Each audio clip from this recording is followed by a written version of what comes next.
हिमालय की ऊंचाइयों पर आकाश द्वार खुल चुका था। तारों की चमकदार रेखाएं एक दूसरे से मिलकर एक विशाल द्वार का आकार ले चुकी थी।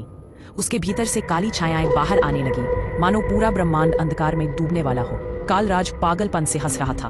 अब ब्रह्मांड मेरी मुट्ठी में है। अयान और बलवीर ने तलवारें उठाईं और उसकी ओर दौड़े, लेकिन तभी द्वार से निकली अनंत छाया ने उनका रास्ता रोक लिया।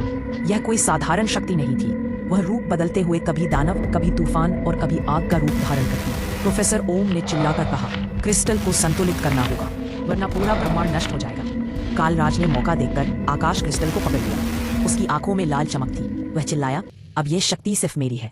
लेकिन जैसे ही उसने क्रिस्टल को थामने की कोशिश की, उसकी अपनी शक्ति ही उसे जलाने लगी। छाया ने भी उसे पकड़ लिया, मानो वही इसे निगलना चाहती हो। बलवीर ने घायल होते हुए भी अयान से कहा, भाई यह तुम्हारे हाथ में है। तुम ही वो साहस हो जो इस क्रिस्टल को नियंत्रित कर सकता है। अयान ने गहरी सांस ली। उसने तलवार उठाई और अपनी आत्मा की ऊर्जा क्रिस्टल में प्रवाहित कर दी। अचानक पूरी घाटी में उजाला फैल गया। छाया दर्द से चीखने लगी। आकाश द्वार कांप उठा। तारों की रेखाएं टूटने लगीं। कालराज गुस्से से गरजा, नहीं, ये मेरा था। और वह द्वार के भीतर खींचता चला गया। छाया के साथ एक भयंकर विस्फोट हुआ। पूरा आकाश चमक उठा। जब धूल बैठी तो आकाश द्वार बंद हो चुका था। क्रिस्टल अब शांत था, लेकिन अयान बेहोश होकर गिर पड़ा। बलवीर और प्रोफेसर ओम उसकी ओर भागे। ओम ने आंसू भरी आंखों से कहा, उसने हमें बचा लिया, लेकिन यह अभी अंत नहीं है। बाकी क्रिस्टल अब भी जाग सकते हैं।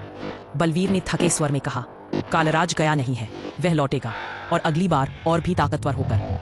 अयान धीरे से अपनी आंखें खोलता है। उसके चेहरे पर हल्की मुस्कान थी। तो फिर हम भी तैयार रहेंगे।